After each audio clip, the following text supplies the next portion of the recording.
Hola, bienvenidos. Hoy estamos aquí con Carlos Semanate. Welcome. Today we're here with Carlos Semanate. Carlos, bienvenido. Gracias, muchas gracias, Cristina. Carlos, we want you to tell us about your journey as a Latino professional. Where are you from? I'm from Colombia. I immigrated to the United States in 1986. And what brought you to this country? Brought me to my country. My father was a doctor in Colombia and he passed away, so we didn't have anything left in Colombia, so we came for the American dream. And you were able to go to school here? Did you finish high school here, college here, or you finished school in Colombia? No, I finished high school here. I came here as a 10th grader. I finished high school and I paid my way through college. I worked a full-time job at night while going to high school during the day, and that helped me save money to pay my college. And I also was working in college as well. And you have a degree in what area? My degree is Health Information Management. Health Information Management. Yes. And was there somebody that motivated you to go to college and get a degree? My dad, because he was a doctor and his journey was very similar like mine. He paid his way through school, so he's always my hero. So I wanted to make him proud.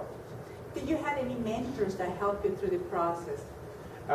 Yes, my brother, my big brother, he was my second dad, so he always taught. He makes a lot of sacrifices for us. As a matter of fact, he joined the Navy to be able to give us the immigration papers that we needed to be here in this country. So he made that sacrifice for the family.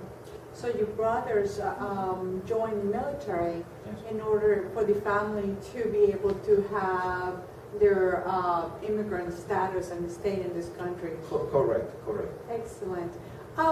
Throughout your youth or through college, were there some things that were very hard for you as a Latino? Yes. When I came to this country, I was 14 years old and I didn't know a word in English. So I came here for high school and didn't know how to communicate myself with the teachers, but I had a skill. I was good playing soccer. So when they saw me playing soccer, they actually had a tutor that translated to me in Spanish, and that helped me to graduate. Plus I was good in math too, so math looks the same regardless in one language. So that helped me through my high school career.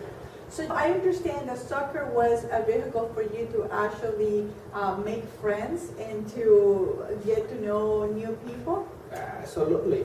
When I came to this country in 1986, there wasn't that many Hispanics as we have now. So the fact that I was good playing soccer, the teachers, the coach, they made the extra effort to make sure that I was successful in high school, that I had the grades that would allow me to play soccer. And I was also offered a scholarship for North Carolina State to play soccer in college. So that opened a lot of doors for me. I turned that down to stay in Miami with my mom and my sister, since my brother was in the Navy, so I didn't want to leave them alone. But I went through college and I paid my way through college through Florida International University. Now, you, as I do too, we have an accent. Yes. Has that been an obstacle, a challenge for you in your career as a professional? No. I mean, I always see it like this is who I am. This is what makes Carlos Semanate. I think that we as Latinos, I see as something positive. Perhaps other people may see it like maybe whenever somebody has an accent, the perception is, oh, this person is less educated because they have an accent. But in reality, that's just a stereotype. I see it like this is what makes me, and this is, and I'm very proud. And I think that maybe sometimes maybe I didn't get an opportunity because I had it. I don't know that would be from the person who didn't give me that opportunity. But I'm happy to tell you that in my role with the company that I'm proud to represent, they embrace the fact that I have that. So I'm very lucky that I work for a company that really embraces someone, based on the accent or the diversity and inclusion that this person brings to the table. Excellent. Now, you came to this country when you were a teenager.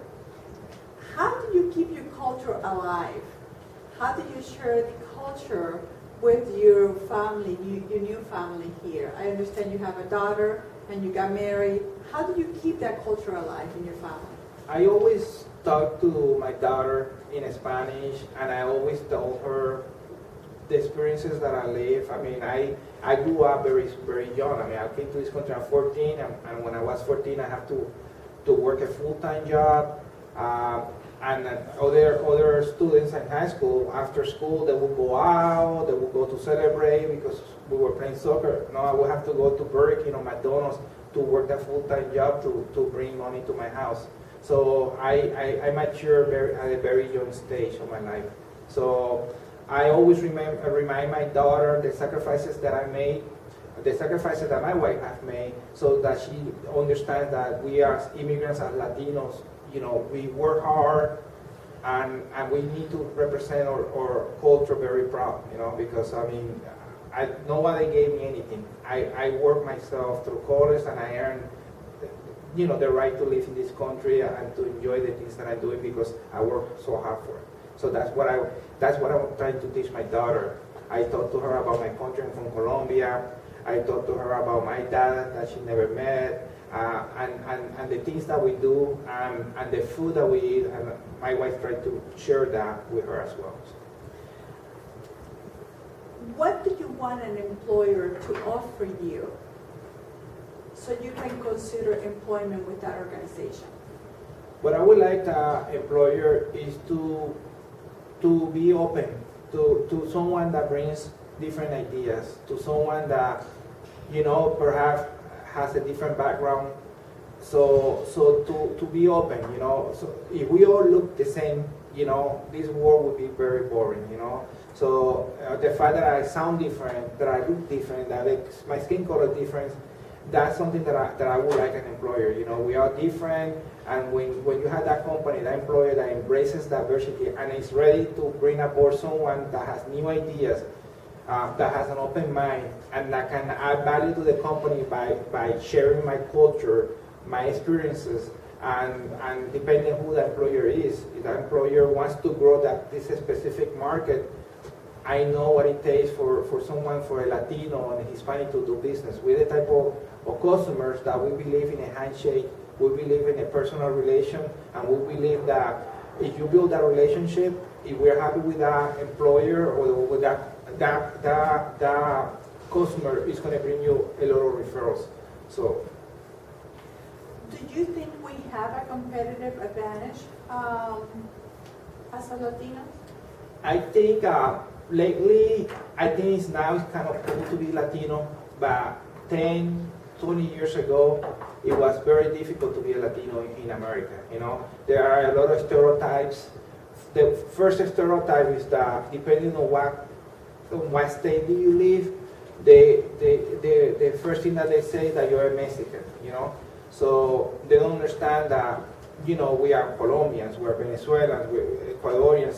So that's the first thing, you know. I mean, and I think that once they remove that stereotype and they allow this person to talk about the experiences, to share their culture, we can make this society a lot better because, I mean, Latinos, right now, I mean, we are the biggest minority in this country. We have the biggest economic power. We are the emerging market, and you turn any TV channel, Univision, Telemundo, and you see all the Fortune 500 companies investing. So they know that we buy. They know that we are the one buying the houses. We are the one buying the cars. So it's cool to be Latino now. So, but again, 10 years ago, 20 years ago, it was a lot different. The advantage that we have is that we bring this unique skill, that we are bilingual. We took the effort to learn the language here in this country, English, and unfortunately, so nowadays, you have to be bilingual to be successful.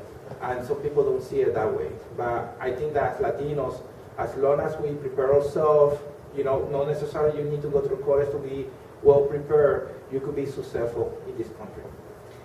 Give me 3 words that define Carlos.